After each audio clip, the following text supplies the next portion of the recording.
প্রিয় হাজির, এখানে বোঝা উচিত এই আয়াতে কারিমার দ্বারা স্বয়ং আল্লাহ বলেছেন ওয়ালা তানহারুমা, তাদেরকে ধমক দিও না। আমরা যখন টিভি দেখি, আমরা যখন পেপার পত্রিকা দেখি, আমাদের সমাজের আশেপাশে, আমাদের দেশের বিভিন্ন জায়গায় মায়ের সাথে বাবার সাথে বেয়াদবি চলে কি চলে না? বাবার সাথে ধমক দিয়ে কথা বলে, যদি সম্পদের ভাগ একটু কম হয় মা বাবাকে ধাক্কা দিয়ে বাড়ি থেকে বের করে দেয়। এত বড় বেয়াদবি কে দিয়েছে? আল্লাহ তাআলা। আল্লাহ রাব্বুল আলামিন পিতা মাতার সাথে যে সন্তান বেয়াদবি করলো, ওই সন্তানের হজ, ওই সন্তানের দান সদকা আল্লাহর দরবারে কবুল মঞ্জুর হবে না। বলে নাউযুবিল্লাহ। সুতরাং পিতা মাতার সাথে আমাদেরকে সুন্দর ব্যবহার করতে হবে, তাদেরকে চোখ লাল করে, চোখ রাঙিয়ে তাদের সাথে কথা বলা যাবে না, এবং তাদের সম্মুখে মাথা নত হয়ে থাকতে হবে। কেননা মা বাবা যদি আমাকে জন্ম না দিতেন তাহলে এই সুন্দর পৃথিবী আমি দেখতাম না, ঠিক কিনা? সুতরাং মা বাবার সাথে কোনো অবস্থাতেই বেয়াদবি করা চলবে না। বড় আফসোসের বিষয়, বড় দুঃখের বিষয়, আমাদের মুসলমানেরা ইহুদি সম্প্রদায়কে লালন করে অনেক ইহুদিরা 4 বিবাহ করে, 5 বিবাহ করে, 5 বিবাহ করে, 10 বিবাহ করে, তাদের মধ্যে কোনো বিচার নাই। কিন্তু দেখা যাচ্ছে তাদের স্ত্রী যখন, তাদের পিতা যখন পায়বিত হয়ে যায়, সঙ্গে সঙ্গে তারা বৃদ্ধাশ্রমে নিয়ে যায়, বৃদ্ধাশ্রমে পাঠিয়ে দেয়, ঠিক কিনা? আমাদের মুসলিম কিছু মুসলমান রয়েছে, শিক্ষিত মুসলমান, মা বাবার খেদমত করে না, মা বাবার সেবা শুশ্রূষা করে না। বাবা যখন বৃদ্ধ হয়ে যায়, মা যখন বৃদ্ধ হয়ে যায়, তাদেরকে বৃদ্ধাশ্রমে তার টাকা দিয়ে পাঠিয়ে দেয়। বলে নাউযুবিল্লাহ। আল্লাহ বলেন, তুমি কাউকে ঘাত করে বের করে দিয়েছ। আমি আল্লাহ মানুষ সৃষ্টি করেছি, আমি আল্লাহ মানুষের মধ্যে রূহ দান করেছি।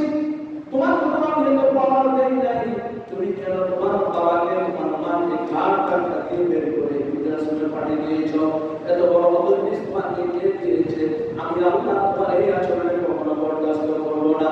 তার জন্য রয়েছে বিনারে জাহান্নাম খালিদিন, সে চিরস্থায়ী জাহান্নামের আগুনের মধ্যে জ্বলতে হবে। বলে নাউযুবিল্লাহ, নাউযুবিল্লাহ। মা বাবা থাকবে ঘরে, মা থাকবে ঘরে, বাবা থাকবে ঘরের মধ্যে, স্ত্রী মা বাবার খেদমত করবে, তাদের খেদমতে আঞ্জাম দিবে। তারা যদি পায়খানা প্রস্রাব করে, স্ত্রীর দায়িত্ব হচ্ছে মা বাবার ময়লাগুলো পরিষ্কার করা, ঠিক কিনা? কেননা সেও তো একদিন শ্বশুর শাশুড়ি হবে, সেও তো একদিন মায়ের বৃদ্ধ হবে, বার্ধক্য উপনীত হবে। তখন এই সময় যদি সে তার পিতা মাতার খেদমত না করে, তাহলে বৃদ্ধ বয়সে তার খেদমত তার সন্তানরা কখনো করবে না। তো আমাদের উচিত সন্তানদেরকে কোরআন শিক্ষা দেওয়া, ইসলামী শিক্ষা দেওয়া, ইসলামের আলোকে আলোকিত করা, নবীজির নূরে নূরান্বিত করা, যাতে করে আপনার সন্তান ইসলামী শিক্ষায় শিক্ষিত হয়ে, ইসলামের দীক্ষায় দীক্ষিত হয়ে কিভাবে পিতামাতার খেদমত করতে হয়, কিভাবে মা বাবার সাথে ব্যবহার করতে হয়, সমস্ত সমাধান, সমস্ত সলিউশন আল্লাহ তাআলা পবিত্র কোরআনের হাকিমের মধ্যে দিয়েছেন। বলি সুবহানাল্লাহ। কেননা মা দিনের পর দিন, রাতের পর রাত আমার জন্য কষ্ট করে, গর্ভ ধারণ করে, কষ্টের সাথে গর্ভ ধারণ করে, কষ্টের সাথে প্রসব করে। প্রসব বেদনা যখন মায়ের সৃষ্টি হয়, তখন মা আল্লাহ ব্যতীত মায়ের দুঃখ পৃথিবীর কোন মানুষ বুঝে না। অথচ আমরা সেই মাকে কষ্ট দিই বউয়ের কথা শুনে, ঠিক কিনা? নিজের স্ত্রীর কথা, নিজের স্ত্রীকে আমরা প্রাধান্য দিই মায়ের উপরে। আল্লাহ তাআলা এটা কখনো বরদাস্ত করবে না। একজন সাহাবী, একজন ব্যক্তি আল্লাহর নবী মুহাম্মদ রাসূলুল্লাহ সাল্লাল্লাহু আলাইহি ওয়াসাল্লাম কে প্রশ্ন করলেন, ইয়া রাসূলুল্লাহ, আল্লাহর পরে কার স্থান? রাসূলুল্লাহ নবী মুহাম্মদ রাসূলুল্লাহ বলেন মায়ের স্থান, ইয়া রাসূলুল্লাহ তারপর কার স্থান? আল্লাহর নবী বলেন মায়ের স্থান।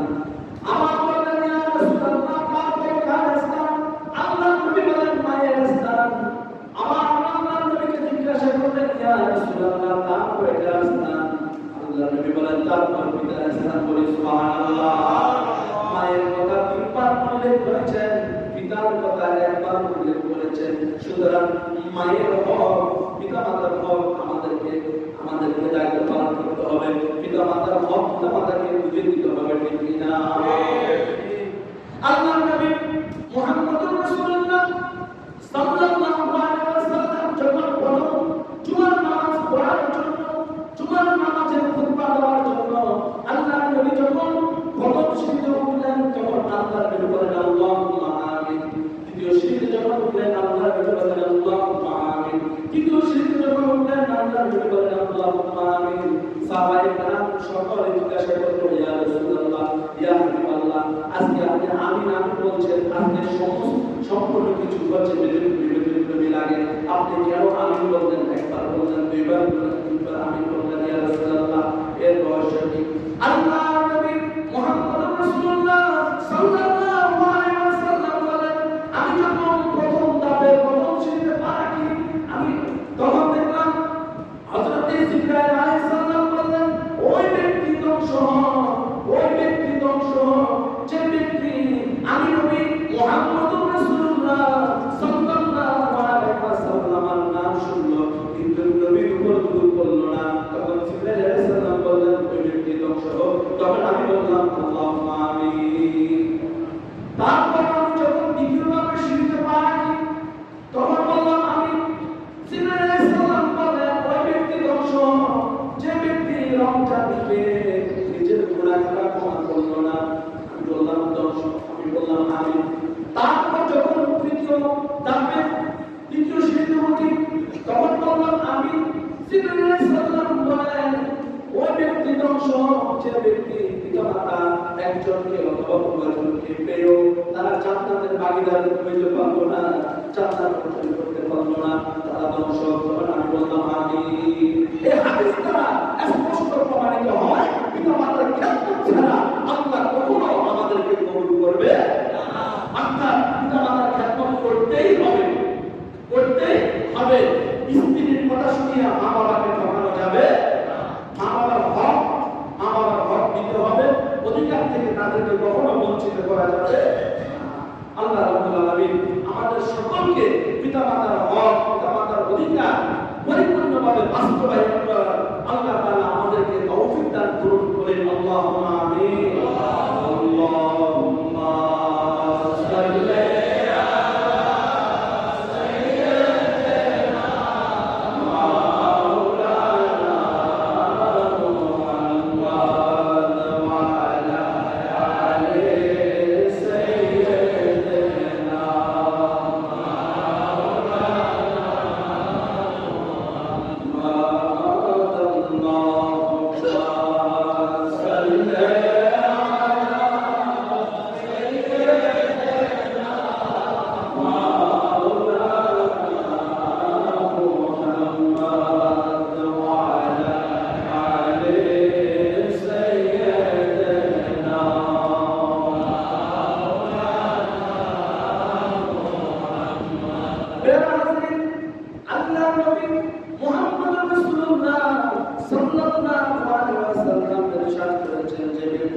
আল্লাহর ওয়াস্তে পিতামাতার আনুগত্য করলো, তার জন্য জান্নাতের দুইটি দরজা অটোমেটিক্যালি খুলে যাবে। বলি সুবহানাল্লাহ।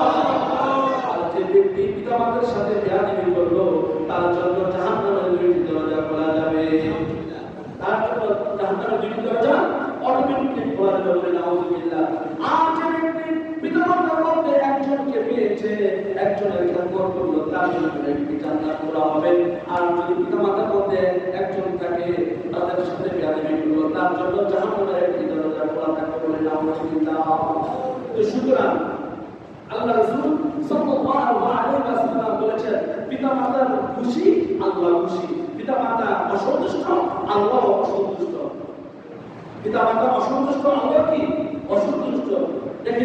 মহাদিস হোক, মুফতি হোক, পীর হোক, যত বড় কামেল হোক, ইঞ্জিনিয়ার হোক, বিজ্ঞানী হোক, ম্যাজিস্ট্রেট হোক, পাইলট হোক, যত বড় শিক্ষিত হোক, অশিক্ষিত হোক, সে যদি পিতা মাতার সাথে বেয়াদবি করে তাহলে তার স্থান কোথায় হবে?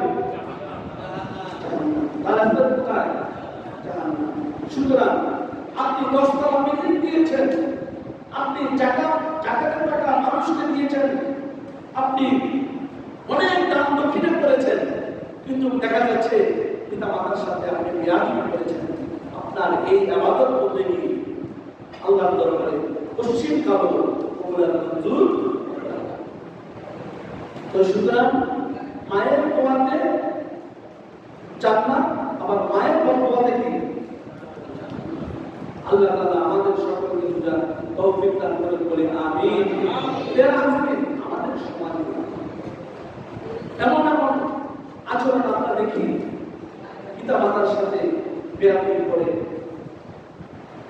মা যদি ব্যস্ত হয় তারপরে মায়ের সাথে কখনো বেয়াদবি চলবে না। মা যদি পতিতালয়ের মধ্যেও যায় তারপরে ওই মায়ের সাথে কখনো বেয়াদবি চলবে। পিতা মাতার বিচার সন্তান কখনো করতে পারে, পিতা মাতার বিচার স্ত্রী কখনো করতে পারে। পিতা মাতার বিচার করবে কে? আল্লাহ। পিতা মাতা যদি সন্তানের হক লুণ্ঠন করে তাহলে পিতা মাতার বিচার হবে আল্লাহর কাঠগড়ায়, আর সন্তানের বিচার হবে আল্লাহর কাঠগড়ায়। যদি সন্তান ইচ্ছাকৃতভাবে পিতা মাতার অধিকার, পিতা মাতাকে যদি ইচ্ছাকৃতভাবে ঠকায় তাহলে তারও বিচার হবে কি হবে না? তো সুতরাং পিতা মাতার সন্তুষ্টিতে আল্লাহ সন্তুষ্টি, পিতা মাতার অসন্তুষ্টিতে আল্লাহ তাআলা অসন্তুষ্টি। তো সুতরাং আমাদের উচিত যাদের মা বাবা আছে, ফল কিনবো, 1 কেজি আপেল কিনবো, 1 কেজি কমলা কিনবো, মায়ের জন্য আঙ্গুর কিনবো, মাকে খাওয়াই দেবো, মা থেকে আমরা দোয়া কামাই করবো। ঠিক কিনা? ঠিক কিনা? মা যাদের আছে তাদের অবশ্যই সকালে একবার, বিকালে একবার মায়ের কাছ থেকে ক্ষমা চাইতে হবে। ঠিক কিনা? মায়ের কাছ থেকে ক্ষমা চাইতে হবে। মায়ের পা ধরে বলতে হবে, মা তোমার সাথে আমি অনেক বেয়াদবি করেছি, মা গো তুমি আমাকে ক্ষমা করো। তুমি যদি আমাকে ক্ষমা করো আমার আল্লাহ আমাকে ক্ষমা করবে। তুমি যদি আমার উপর রাজি হয়ে যাও আমার আল্লাহ রাজি হবে, আল্লাহ হাবিবও রাজি হবে। যাদের মা নাই তারা বুঝে মা না থাকার কত বেদনা, যাদের পিতা নাই, পিতা না থাকার কত যন্ত্রণা, তারা অত্যন্ত দুঃখের সাথে। অথচ এমন সন্তান আছে নিজের মনের দুঃখ কাউকে দেখাতে পারে না, যে মা বাবা থাকাকালীন অবস্থায় সন্তানকে যেভাবে লালন পালন করেছে, সন্তানকে যেভাবে দেখভাল করেছে, কিন্তু অন্য সন্তানকে যখন পিতা মাতা দেখভাল করে, আর আমার মা বাবা তো আমাকে এইভাবে দেখাশোনা করতে, এখন আমার মা বাবা নাই, মনের মধ্যে অনেক দুঃখ ভরা, হৃদয়ে দুঃখ ভরা কবরস্থানে গিয়ে জিয়ারত করে আর চোখের পানি ফেলায়, রব্বির হামহুমা কামা রব্বায়ানি সগীরা। হে আল্লাহ আমার মা বাবার উপর তুমি রহম করো, যেভাবে আমার মা বাবা ছোটকালে আমাদেরকে লালন পালন করেছে। অনেক প্রবাসী বাবা, সন্তান বিদেশে, বাবা বাংলাদেশে, কিন্তু দেখা যাচ্ছে বাবা তার সন্তানের জন্য গুজরে গুজরে কান্না করে কি করে না। কিন্তু অনেক সন্তান আছে মা বাবার ভক্ত, মা বাবার জন্য বিদেশে বসে বসে কান্না করে কি করে না। আমার এমন সন্তান আছে স্ত্রীর কান কথা শুনে শুনে বিদেশ থেকে মা বাবার উপরে কক্রোশ ভাষায় কথা বলে, মা বাবাকে টেনশনে ফেলে দেয়, মা বাবার উপর নির্যাতন করে, মানসিক নির্যাতন করে। আছে কি নাই? সুতরাং সব কিছু খবর আমার আল্লাহ রাখেন কি রাখেন না। সুতরাং পৃথিবীর যে কোনো জায়গায় বেয়াদবি চলে, পিতা মাতার সাথে বেয়াদবি চলে, ওলি আল্লাহর সাথে বেয়াদবি চলে, কখনো মা বাবার সাথে বেয়াদবি করবেন না। যারা যুবক সমাজ আছো, যুবক ভাইয়েরা, মা বাবার সাথে বেয়াদবি করবে না, মা বাবার কাছ থেকে দোয়া নেওয়ার জন্য চেষ্টা করবে। ঠিক কিনা? টাকা নাই, 100 টাকা চেয়েছ, 500 টাকা চেয়েছ, তোমার মা তোমাকে দিতে পারে না, এই জন্য মায়ের সাথে কাল বন্ধ করা যাবে কুবাক্য ব্যবহার করা যাবে না। তো সুতরাং আল্লাহ রাসূল সাল্লাল্লাহু আলাইহি ওয়াসাল্লাম বলেন যে সেবা যত্নকারী পুত্র পিতা মাতার দিকে দয়া এবং ভালোবাসা সহকারে মহব্বত সহকারে যদি মা বাবার দিকে তাকায়, মা বাবার চেহারার দিকে তাকায়, ওই ব্যক্তি একটি মকবুল হতে তার আমল নামায় বশীকরণ করে। সুবহানাল্লাহ। একটি মকবুল হতে তার আমল নামায় বশীকরণ করে। সুবহানাল্লাহ। দেখেন, আপনি খাওয়াইতে পারলেন না, দিতে পারলেন না, কিন্তু একটু সুন্দর ব্যবহার করেন আপনার সাথে। বলেন 5 সন্তান, 5 সন্তান কি প্রত্যেকের কেউ কি একরকম? কাহারও একটু টাকা পয়সা বেশি, কাহারও একটু কম। তাহলে কেউ একটু বেশি খেদমত করে, কেউ একটু কম খেদমত করে, তার টাকা নাই, পয়সা নাই, তবে আল্লাহ একটা জবাব দিয়েছে। তাহলে আমি মায়ের সাথে একটু সুন্দর ব্যবহার করি, নরম সুরে কথা বলি, মার সাথে আদর সহকারে, বাবার সাথে আদর সহকারে কথা বলি। এই আদর সহকারে কথা বললে, নম্র সুরে কথা বললে, নম্র নিম্নে আওয়াজে কথা বললে প্রত্যেক গুনাহ মাফ হয়ে যাবে।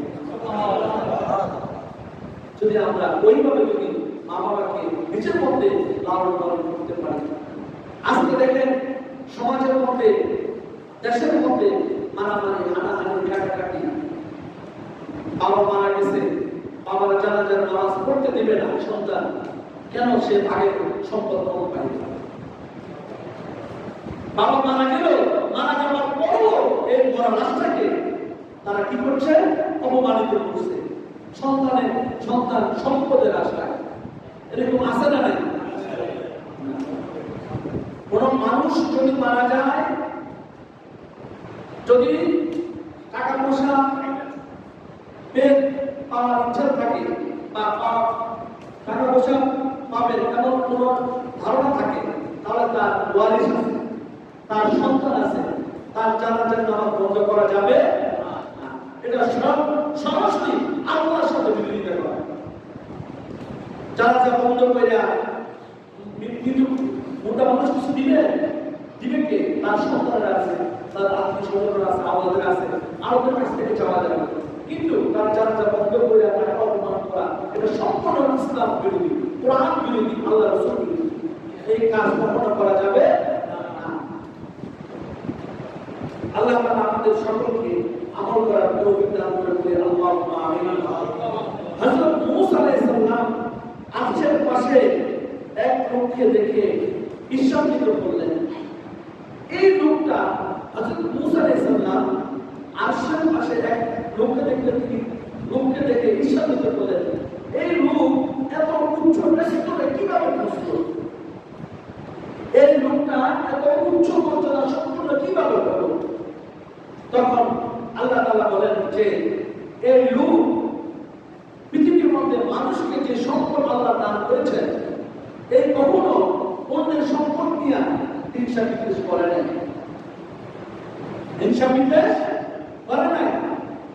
তারপর মানুষের পিছনে দুষ্কৃতি নিয়ে ঘোরাফেরা করে না, মানুষের বিপক্ষিতা করে না। এই মানুষটা হযরত মূসা আলাইহিস সালাম আরশের আজিমে যাকে দেখলেন, ওই লোকটার মর্যাদা এত উন্নত, এত উচ্চ স্তরে পৌঁছলো দেখে আল্লাহর কাছে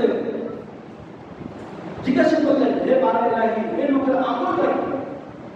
এই লোকের আমল হচ্ছে সে আল্লাহ যখন মানুষকে ধন সম্পদ দান করেছে, ওই ধন সম্পদ থেকে সে কখনো হিংসা বিদ্বেষ করে নাই, মানুষের দুষ্কৃতি বেলায় খোঁজ করে না, পিতা মাতার সাথে খারাপ ব্যবহার করে না। এর জন্য এই ব্যক্তির মর্যাদা অনেক উপরে। পিতা মাতার সাথে অবাধ্য, অসাধু আচরণ, খারাপ আচরণ করে না। অবাধ্য আচরণ কি? মূসা আলাইহিস সালাম আল্লাহর কাছে প্রশ্ন করেছেন, এবার পিতা মাতার অবাধ্য করে দেখি তো বলতেছে, অনেক লোক এমনও আছে তোর মানে এই সেই গালি দেয়, ভাই সে ওর মানে গালি দেয় তো দেয়, নিজের মা বাবাকে গালি দেয়।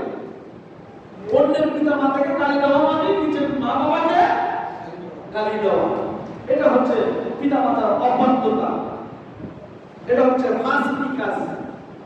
গালি দেওয়া যাবে না, কোথায় কোথায় গালি গালাজ করা, কোথায় কোথায় গালি দেওয়া, এটা সম্পূর্ণ ফাসিকি কাজ। এই সমস্ত ফাসিকি কাজ থেকে আল্লাহ আমাদেরকে হেফাজত করে। আল্লাহুম্মা আমিন।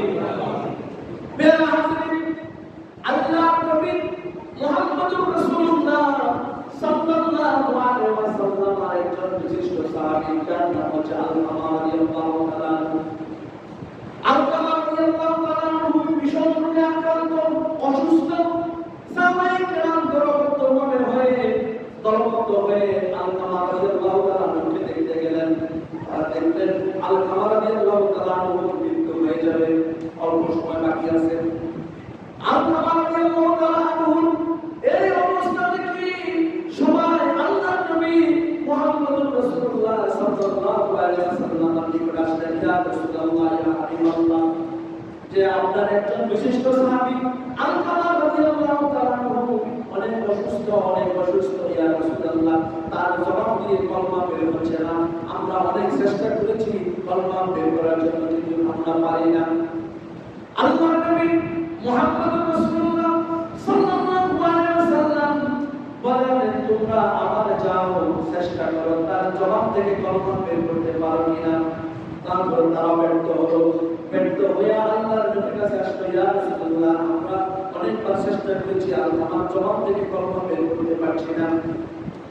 তখন আল্লাহর নবী বলেন, নিশ্চয় আলকামা রাদিয়াল্লাহু তাআলা তার মাতার সাথে, তার মায়ের সাথে খারাপ ব্যবহার করেছে, তার মা তার উপর নারাজ হয়েছে, সেই জন্য তার জবান থেকে কলমা বের হচ্ছে না। সাহাবায়ে কেরাম পেরেশান হয়ে গেল। সাহাবায়ে কেরাম সকলকে আল্লাহর নবী তার মায়ের কাছে পাঠালেন যে আলকামার এই অবস্থাকে সঙ্গে সম্পর্কে জানার জন্য। এখন সকল সাহাবায়ে কেরাম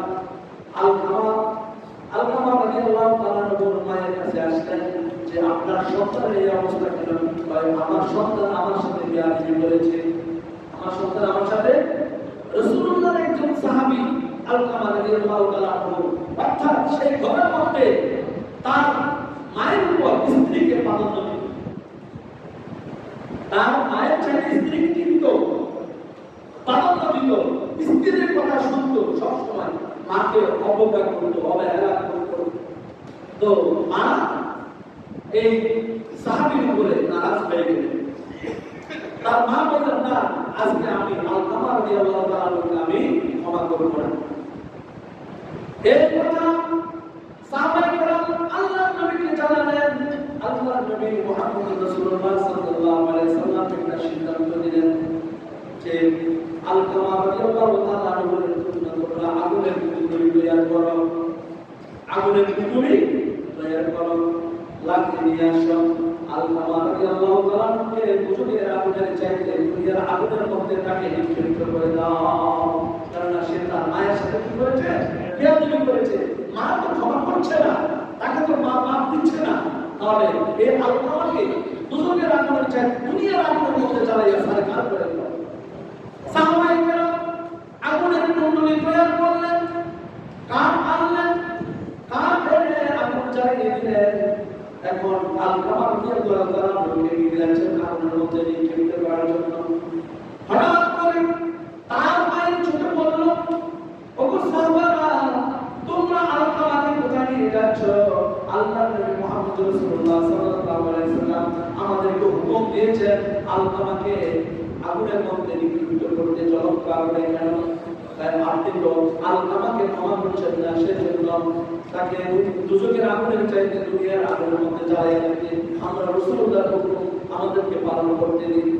আলকামা রাদিয়াল্লাহু তাআলা চিৎকার করে বললেন, ওগো সাহাবারা, আমার উম্মতকে তোমরা আগুনের মধ্যে, আগুনের কুণ্ডের মধ্যে নিক্ষিপ্ত করার জন্য নিয়ে যেও না। তোমরা আলকামাকে আমার সামনে নিয়ে আসো, আমি আজকে আলকামাকে আমি ক্ষমা করে দিলাম, আলকামার উপর আমি সন্তুষ্ট হয়ে গেলাম। বলে সুবহানাল্লাহ। যখন আলকামার মা আলকামার প্রতি সন্তুষ্ট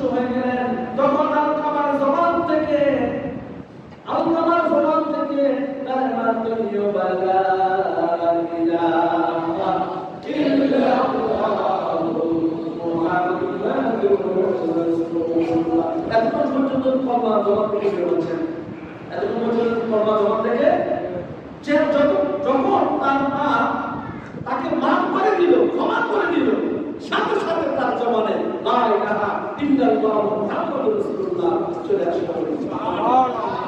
তো মায়ের সন্তুষ্টিতে সন্তানের জান্নাত, মায়ের অসন্তুষ্টিতে সন্তান জাহান্নামে যাবে। ঠিক কি না? আমরা মা বাবার কেমন চাই কিনা? দুই হাত তুলে বলি, আমরা মা বাবার কেমন চাই কিনা? মা বাবার সাথে বেয়াদবি চলবে? আল্লাহ আমাদেরকে বেয়াদবি থেকে আবাদ করে। দেখুন যুবক ভাইয়েরা, আমাদের যাদের মা বাবা আছে, আমরা মা বাবার সাথে একটু ভালো আচরণ করি, মা বাবার সাথে সুন্দর কথা বলি, নম্র ভাষায় কথা বলি, মা বাবার সামনে নত হয়ে থাকি, চোখের চোখ রাখলে এই কথা বলি। যদি আমরা আল্লাহ কি বলছেন এখানে, তাদেরকে ধমক দিও না, পিতা মাতাকে কি দিও না, ধমক দিও না। অনেকে সম্পদের লোভে, টাকা পয়সার লোভে, ভাগ বাটার লোভে মা বাবাকে ঘর থেকে আমরা বের করে দিই, বৃদ্ধাশ্রমে পাঠিয়ে দিই। কেমন সন্তান যে মা 10 মাস পর দিন পেটে গর্ভ ধারণ করেছে, ওই সন্তান মা বাবাকে বৃদ্ধ অবস্থায় বৃদ্ধাশ্রমে দিয়ে আসে। শরম লাগে না? লজ্জা লাগে না? লজ্জা করে না? ওই সমস্ত সন্তানদের, যে সমস্ত সন্তান মা বাবাকে গান ধাক্কা দিয়ে ঘর থেকে বের করে দেয়, ঠিক কিনা? তো আমি প্রায় সময় বলি, আপনার যখন জীবন যৌবন আছে, আপনার সম্পর্কে জায়গা জমি আপনি লিখে দিবেন না। আপনি যখন লিখে দিবেন, তখনই দেখবেন আপনার সন্তান কি করবেন, আপনার উপরে বুলডোজার চালাবে। চালাবে কি চালাবে না? কখন দিবেন, কখন দিবেন, দেওয়ার একটা সময় আছে, আছে কি না? অনেক মা বাবা আগে আগে সন্তানের মহব্বতের পেয়া সম্পদ লিখে দেয়, পরের মা বাবা কষ্ট পায়। আছে না নাই? দেওয়ার সময় আছে, নেওয়ার সময় আছে। প্রত্যেকটা কিছু সময় হয়। নামাজ পড়ার যখন সময় হয়, তেমনি ভাবে সন্তানকে আপনি কখন কি দিবেন, ভালোবাসা দিবেন কখন, মহব্বত দিবেন কখন, সম্পদ দিবেন কখন, প্রত্যেকটা কিছু একটা নির্দিষ্ট সময় থাকে। থাকে কি থাকে না? থাকে। আমরা দেখি খবরের কাগজে দেখি, টিভি খুলে দেখি, অনেক সন্তান মা বাবা মহব্বত কইরা সন্তানকে জায়গা জমি লিখে দিছে, পরবর্তীতে কি হয়, কি দেখা যাচ্ছে? জিরো। পরবর্তীতে বরাবর কি? জিরো। সম্পদ পাইয়া গেছে, যা তোর মতো মা লাগবে না, বাবাও লাগবে না, এখন স্বার্থপর হয়ে গেছে। এরকম আছে কি নাই? বাংলাদেশে অহরহ ঘটনা ঘটে।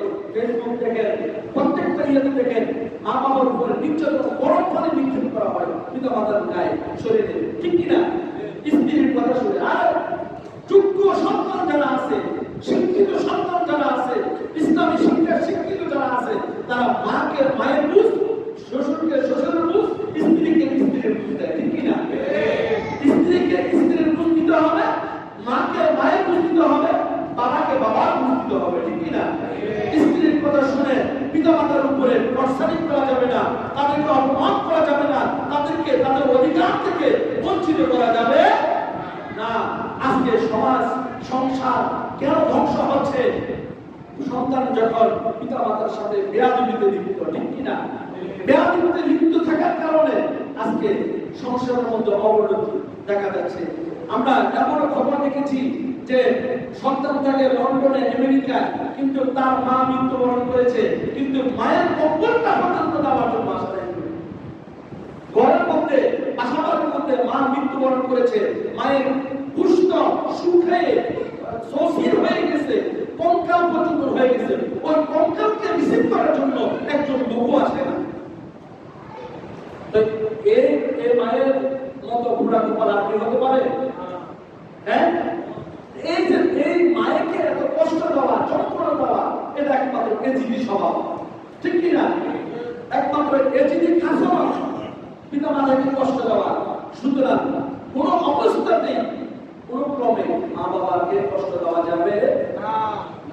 আপনার টাকা পয়সা আছে, আপনি মায়ের জন্য একটু ভালো ভালো মানের জিনিস নিয়ে আসুন, নিয়ে আসবেন, মা বাবাকে দিবেন, খাবে।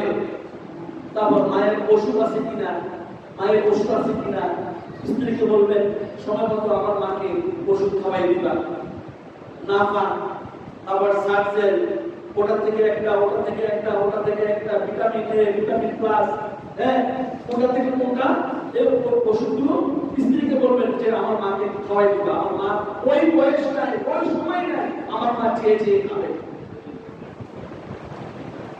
আর মেখে দিবা, মেখে আমার মাকে খাওয়াই দিবা। এটা প্রত্যেক সন্তানের দায়িত্ব তার স্ত্রীকে এভাবে পালন করা। নয়তো তোর মতো স্ত্রী আমার লাগবে না। তুই যখন আমার মায়ের সাথে বিয়াদবি করবি তাহলে তোর মতো স্ত্রী আমার দরকার নাই।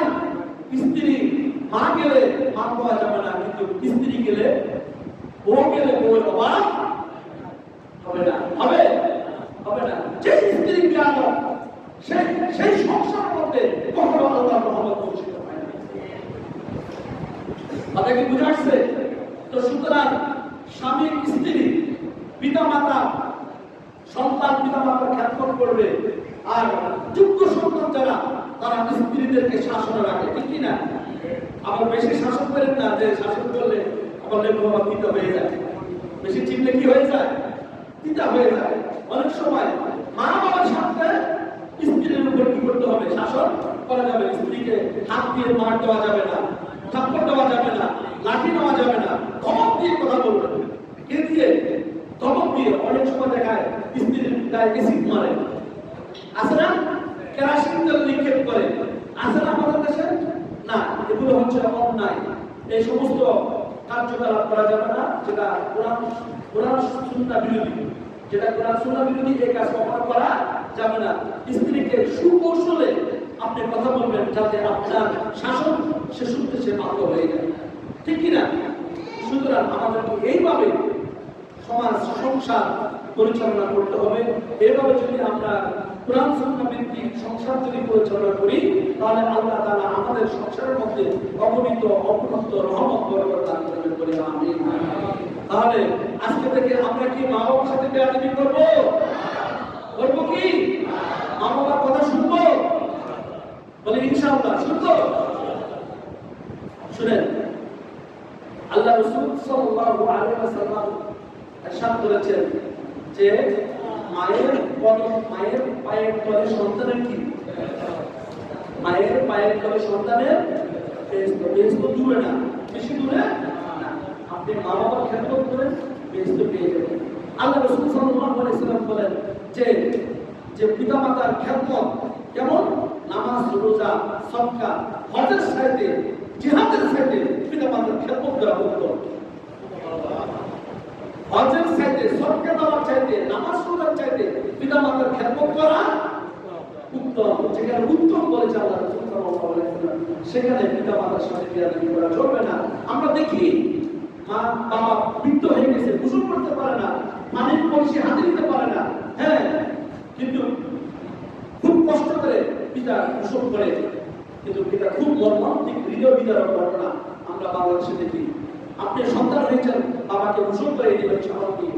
বাবা বৃদ্ধ হয়েছে, সাবান দিয়ে গোসল করে দিবেন, তার নখ কেটে দিবেন, হাতের নখ, পায়ের নখ কেটে দিবেন, তার মাথায় তেল দিবেন, তার শরীরে তেল মেসেজ করবেন। আমি সন্তান, আমার মা বাবা তো একদিন আমাকে এভাবে লালন পালন করেছে, করে নাই? করে কি করে নাই? করছে। তাহলে আমি করে, আমারটা আমি বুঝি, মা বাবাটা কেন আমি বুঝি না? আমারটা আমি শুধু আমার বুঝি, পিতা মাতাটা কেন আমি বুঝি না? আল্লাহ তাআলা আমাদেরকে হেদায়েত দান করুন বলে আমিন। মা বাবার খেদমত করবেন, মা বাবাকে, বৃদ্ধ মা বাবাকে গোসল করে দিবেন, তাদের কাপড় চোপড় পরিষ্কার পরিচ্ছন্ন রাখবেন, তাদের কখন কি রাখবেন খোঁজ খবর দিবেন। আল্লাহ তাআলা আমাদের সকলকে আজকে এই পিতা মাতার খেদমত সম্পর্কে আমরা যাহা কিছু আলোচনা করেছি সেই মোতাবেক আমল করা চলা আল্লাহ তাআলা আমাদের সকলকে তৌফিক দান করুন আমিন। আসসালামু আলাইকুম ওয়া রাহমাতুল্লাহি ওয়া বারাকাতুহু। যারা চারাকাত তরজমা করে নিন, চারাকাত তরজমা করে